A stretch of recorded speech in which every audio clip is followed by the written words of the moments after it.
আজকে বেরিয়ে পড়েছি মায়ের একটা শখ বা স্বপ্ন পূরণ করার জন্য। আদৌ জানি না যে এই স্বপ্নটা পূরণ করতে পারবো কি পারবো না। হ্যালো এভরিওয়ান, কেমন আছো? আসসালামু আলাইকুম, সকলকে জানাই। তো এখানে আমি রামপুরহাট চলে গেছিলাম। মা গেছিল ডক্টরের কাছে, আর এখানে আমরা ২ বোন মিলে একটা দোকানে এসেছিলাম। সেখানে ড্রেস ট্রাই করছিলাম। তো যাই হোক, তারপর মা আসলো। মা আর আমি বোন মিলে হচ্ছে চলে গেছিলাম সেই স্বপ্নটা পূরণ করার জন্য। এই যে ফাইনালি চলে এসেছি। দোকানটা ঠিক নামটা আমার ঠিক মনে নেই। ফার্নিচারের দোকানে চলে গেছিলাম। এখানে মাকে জিজ্ঞেস করছিলাম, "মা আপনি কি নিতে এসেছেন?" তো মা বলছে যে ডাইনিং টেবিল। এখনও আমি বললাম না, আদৌ জানি না যে ইচ্ছেটা পূরণ করতে পারবো, শখটা পূরণ করতে পারবো কি পারবো না জানি না। যেহেতু আমরা একটা বাজেট সেট করে এসেছিলাম, তো সেই বাজেটের মধ্যে আমাদের হবে কি হবে না। তো এখানে অনেকগুলো ভালোই ভালোই ফার্নিচারগুলো ছিল, খুব সুন্দর ছিল। বাট ইনাদের ভিডিও আমি অনেক আগে দেখেছিলাম, তো লো বাজেট দেখিয়েছিল তখন। তো যাই হোক, হয়তো ফার্স্ট টাইম ছিল, ওপেনিং ছিল ফার্স্ট, সেই জন্য হয়তো কম ছিল, কমের মধ্যেও ছিল, কিন্তু খুব একটা আমার পছন্দ হয়নি। বেশিরভাগ জিনিসগুলো দেখবে যেগুলো দাম সেগুলোই হচ্ছে পছন্দ হয়।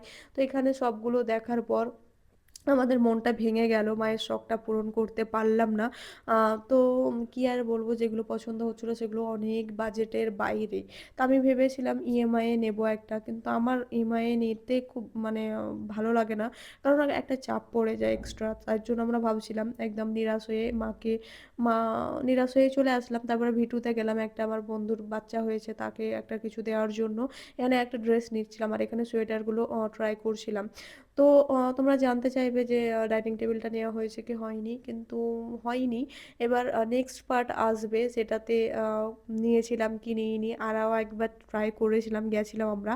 তো নিরাশ হয়ে একদম মোমো খেয়ে বাড়ি চলে আসলাম। ভিডিওটা কেমন লাগলো অবশ্যই কিন্তু জানাতে ভুলবে না। তোমরা দোয়া করো যেমন আমি আমার মায়ের সব স্বপ্ন পূরণ করতে পারি। টাটা, বাই বাই, দেখা হচ্ছে নেক্সট ভিডিওতে।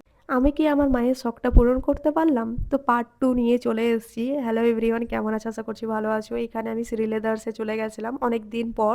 তো মাকে এখানেও আমি একটা ছোট্ট সারপ্রাইজ দিয়েছিলাম, মার জুতো নেই।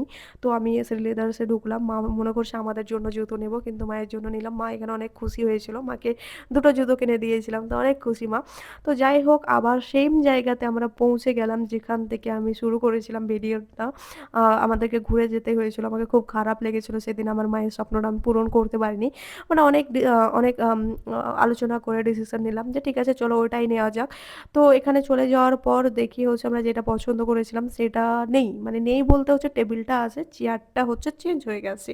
তো আমরা বলি যে চেয়ারটা তো এটা ছিল না, বলছে না এটাই ছিল। আমি বললাম না, আমি ভিডিও করে গেছি, তো ভিডিও করার একটাই ফায়দা, দেখতে পাচ্ছ? তো ভিডিওতে দেখালাম, বলছে হ্যাঁ এটা আমাদের স্টাফের একটু দোষ ছিল, এটা ভুল করে লাগিয়ে দিয়েছিল। বললাম তাহলে আর কিছু করার নেই, এটা নেবো না, মানে আমরা নেবো না। তো বলছে যে ঠিক আছে নেন আপনারা, আমরা করে দেবো। তো আমি বললাম কত কি নেবে? তখন হচ্ছে যে দামটা ছিল তার থেকে ডবল, মানে ডবল না, মানে দাম একটু বেশি বলে দিয়েছিল। তো আমি বললাম যে না, আমাদের এতটা বাজেট নেই, যেহেতু আমরা একটা বাজেট ছিল না বলে আমরা সেদিন ফেরত গেছিলাম। তারপরে আবার এই বাজেট ইস্যু হচ্ছে, তাহলে আমি আর নেব না। তো বললো না না, আপনারা বলুন না কীরকম কী। আমি বললাম না আমার এটাই পছন্দ, বলছে অন্য নিন। তো বললাম না আমার এটাই পছন্দ হয়েছিল, এটাই নেব। তো বললো ঠিক আছে, আপনার ওরা হচ্ছে অনেকটাই দাম বলেছিল, তো আমি আমার বাজেটটা বললাম, তারপর বললো ঠিক আছে। ফাইনালি চলে এসছে আমাদের ডাইনিং টেবিল, আমরা যেটা পছন্দ করেছিলাম। আর আমার মায়ের খুশি হয়তো তোমাদের সঙ্গে শেয়ার করতে পেরেছি কি পারিনি জানি না।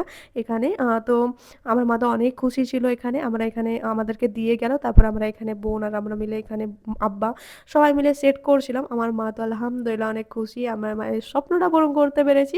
আর অনেকজন জানতে চাইবে হয়তো যে এটার দাম কত পড়েছে, ওরা বলেছিল 38,000।